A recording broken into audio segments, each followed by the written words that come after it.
کہ ہمیں اگر کوئی ایسا اللہ کی طرف سے کوئی انسان ہمارے درمیان آ گیا, کوئی ایسی روح آ گئی ہے, کوئی ایسی جو ہے وہ سوچ آ گئی ہے, کوئی ایسی فکر آ گئی ہے, ایک چھوٹا بچہ ہے, ایک معصوم ہے, ایک نادان ہے, ہمیں اس کے ساتھ ٹریٹ کیسے کرنا ہے؟ یہ ہمارا مذہب کیا کہتا ہے آپ بتائیں نا.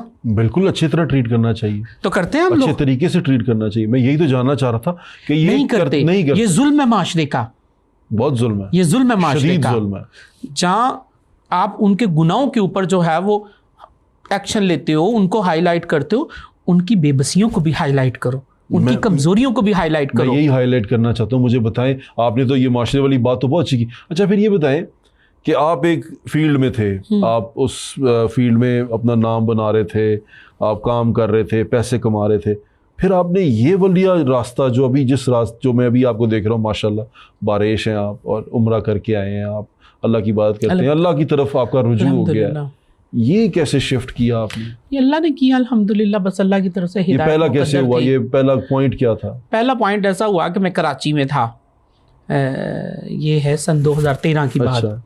تو کراچی میں تھا, تو یہاں سے نا ہمارے ادھر اپنا ہے ہیرا منڈی ہمارے قریب نا, ہمارے سرگودا میں, ہمارے سرگودا والی جہاں ہم رہتے ہیں نا, وہاں کی وہ لڑکیاں وہ فنکشنز وغیرہ کیا کرتی تھی. میں نے اکثر نا انہوں نے مجھے بلا لینا اپنے پاس نا, کہیں ایک دو جگہ انہوں نے میرا ڈانس دیکھا کسی ویڈیو میں یا کسی ایونٹ میں, تو انہوں نے مجھے اپنے پاس بلانا شروع کر دیا, ان کے ساتھ ریہرسل کرنا شروع کر دی. تو میں کراچی میں تھا اس وقت, تو انہوں نے کہا بھی ہم لوگ نا دبئی جاتی ہیں, تو تم بھی چلو, تو اتنے پیسے کر لو تو چلو. میں نے کہا اچھا. تو میں نے اپنی بہن کو کہا کہ میں نا دبئی جانا چاہتا ہوں, اپنی زندگی کو تبدیل کر کے ایک ریلیکس زندگی گزاروں میں, لیکن ریلیکس زندگی ہو تو آدمی گزارے, ریلیکس ہے ہی نہیں. تو میں جو ہے وہ سرگودا آیا اپنے پاسپورٹ بنوانے کے لیے اپنا. جیسے میں سرگودا پہنچا, میں نے پاسپورٹ بنوایا, تو اتنے میں آپ کے لاہور سے جواد وسیم کی جماعت آئی ہوئی تھی. ہاں جی, بڑے اچھے آدمی ہیں, اللہ پاک انہیں. جاوید کوڈو بھی ساتھ ہوں گے؟ نہیں جاوید کوڈو نہیں تھے, جواد وسیم تھے. اچھا, وہ ان کے ساتھ ہی ہوتے تھے وہ بھی؟ ہاں, جواد وسیم کی جماعت آئی ہوئی تھی. تو جواد وسیم کی جماعت کے اندر کچھ ایسے لوگ بھی چل رہے تھے, ان سے ملاقات ہوئی, تو میں دیکھ کے بڑا حیران ہوا. اس وجہ سے نا مجھے ایک شاکنگ تھا یہ میرے لیے, میں پریشان ہو گیا کہ یا اللہ یہ کیا, کہ یہ لوگ اور مطلب کہ بیان کر رہے ہیں, داڑیاں رکھی ہوئی ہیں, تسبیحاں پکڑی. اچھا, جواد وسیم صاحب کو دیکھ کے آپ حیران ہوئے؟ ہاں, ان کے ساتھ کچھ ایسے لوگ بھی تھے. اچھا, جو اسٹیج سے جن کا تعلق؟ ہاں, اسٹیج سے جن کا تعلق تھا. ٹھیک ہے, اور وہ جماعت کے ساتھ تھے؟ ہاں, وہ جماعت کے ساتھ تھے سرگودا میں.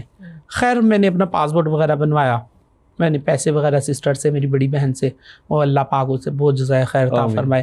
اس کی بہت بڑی کاوش ہے مجھے بہت ساری برائیوں سے, گندگیوں سے دور کرنے میں, اللہ پاک اسے جزائے خیر دے. تو میں نے اسے کہا کہ میں دبئی جاؤں گا, آپ مجھے پیسے دیں. انہوں نے پیسے دیے. خیر میں نے پاسپورٹ بھی میرا آ گیا, ویزا بھی میرا آ گیا. تو میری فلائٹ تھی 4 اپریل کی. اچھا, 4 اپریل کی میری فلائٹ, 8 اپریل کی فلائٹ. 4 اپریل کو ایک جماعت ہماری نکلی سرگودا سے. اچھا, وہ جماعت نکلی, اس میں تھا میرا ایک دوست.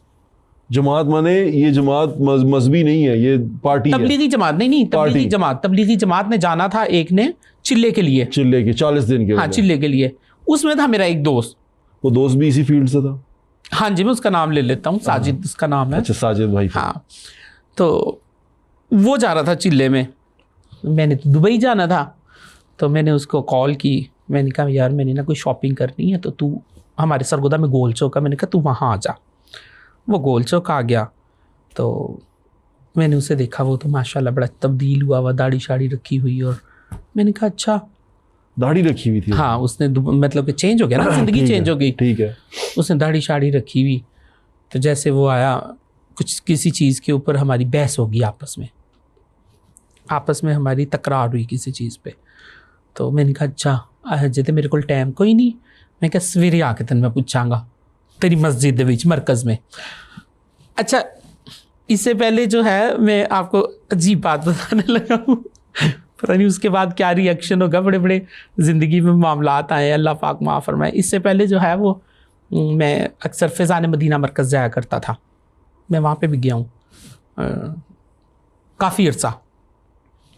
لیکن وہ رسپانس نہیں تھا ان کا, وہ محبت نہیں تھی, وہ حالانکہ یہ respect نہیں بڑے جو فیضان مدینہ آپ بات کر رہے ہیں یہ تو بات ہی محبت کی کرتے ہیں. ہاں لیکن ان لوگوں کے لیے پیارے نہیں پیارے تھا. اسلامی بھائیوں, ہاں ان لوگوں کے لیے نہیں تھا. وہ یہ کہتے ہیں نا میٹھے میٹھے پیارے پیارے اسلامی بے بھائی, شک اسی طرح یعنی کہ آپ کی کمیونٹی کے لیے ان کے پاس. میں آپ کے کیمرے کے سامنے کھل کے بولوں. جی جی بولے. اچھا آپ کو وہ اس طرح کا محبت نہیں ملی وہاں سے؟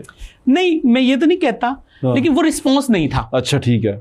خیر میری اور اس کی لڑائی ہو گئی. میں نے کہا صبح آ کے جو ہے نا میں تجھے پوچھتا ہوں. اب میں صبح جو ہے وہ پینٹ شرٹ میں نے پہنی, میں نے کہا چلو میں جمعہ بھی پڑھتا ہوں. تو 4 اپریل کی میری فلائٹ ہے. میں چلا گیا آگے مرکز میں, وہ جمعہ ہو گیا تھا, میں لیٹ اٹھا تو وہ ایسے ہلکا بنا کے بیٹھے ہوئے. مجھے تو پتہ کوئی نہیں تھا کہ یہ جماعت کیا ہوتی ہے, یہ سارا سین کسی سلسلے کا کوئی علم ہی نہیں. تو میں نے اسے دیکھا, خیر وہ نا اس کا منہ بن گیا کہ یہ آ گیا اب یا اللہ خیر کچھ ہوگا. تو وہ جو جماعت کا امیر تھا وہ ہمارے علاقے کا تھا. اس نے مجھے دیکھا, وہ کھڑا ہو گیا. کھڑا ہو کے اس نے جو ہے وہ میرے اکرام کیا, پیار محبت سے بٹھایا, اور وہ اپنی بات جیسے جماعت کے ساتھ کرتے ہیں وہ کر رہا تھا. خیر تو میں نے اسے کہا اچھا میں واپس جاتا ہوں. بات چیت ساجد کے ساتھ ہوئی جو بھی, واللہ عالم اب تو کچھ یاد ہے, چیزیں نہیں بھی ہیں یاد. تو امیر کہتا ہے کہ آپ نا ہماری نصرت کرنا. نصرت کرنا؟ میں نے کہا یہ نصرت کیا ہوتا ہے؟ تو کہتا ہے کہ آپ جماعت کے پاس نا ملنے کے لیے آنا. ان کی جماعت چنیوٹ چلی گئی, غفور آباد چنیوٹ کے اندر گاؤں ہے, عدنان بھائی اس کا نام ہے جو امیر تھا. تو کہتا آپ نا غفور آباد آنا ہمارے پاس چنیوٹ میں, ہم جا رہے ہیں. تو میں جو ہے وہ میں نے کہا ساتھ ہی لے چلیں. میں نے کہا میں واپس آ جاؤں گا اگلے دن. خیر میں گیا ان کے ساتھ. تو ایک دن میں وہاں رہا, صبح کو کھانا کھایا, رات کو میں مسجد کے اوپر جا کے سو گیا. دن میں سوتے تھے پہلے, تو انہوں نے مجھے فجر کے ٹائم کوئی نہیں اٹھایا. انہوں نے نیچے مسجد فجر پڑھی, میں سکون سے سوتا رہا. 12-1 بجے اٹھا, انہوں نے کہا کھانا کھا لو. کھانا لگ گیا, کھانا کھایا. کھانا کھا کے میں نے کہا میں جاتا ہوں. کہتے نہیں سرگودا سے ساتھی آ رہے ہیں, ان کے ساتھ واپس چلے جانا. خیر میں انتظار کرتا رہا, مجھے پھر نیند آ گئی, میں پھر سو گیا. ساتھی واپس چلے گئے. اب مغرب کا ٹائم ہو گیا. میں نے کہا یار میں نے تو جانا ہے. وہ گشت اپنا کر رہے تھے جو مسجد کا گشت ہوتا ہے. اب جیسے ہی گشت کا وقت ہوا, اب مجھے کوئی منہ ہی نہ لگائے. میں دیکھوں یا اللہ میں نے تو واپس جانا ہے, میرے گھر میں تیاری ہے, میں نے معاملات ہیں, میں نے نکلنا ہے, میں نے جانا ہے. تو میں نے کہا اچھا. بیان کے بعد میں نے کہا امیر صاحب مجھے آپ اجازت دیں, تو میں جا رہا ہوں. کہہ رہے ٹھیک ہے آپ جائیں. تو میں نے کہا آپ آ جائیں. وہ کہتے ٹھیک ہے ہم آپ کو چھوڑ دیتے ہیں آگے تک نا, اڈے تک. تو مجھے آگے اڈے پہ چھوڑ کے مجھے چلے گئے. اب میں آگے جاؤں, آگے کتے. اب مجھے کتوں سے ڈر لگے, میں پھر واپس مسجد میں آ گیا. وہ کہتے اچھا صبح کو چلے جانا.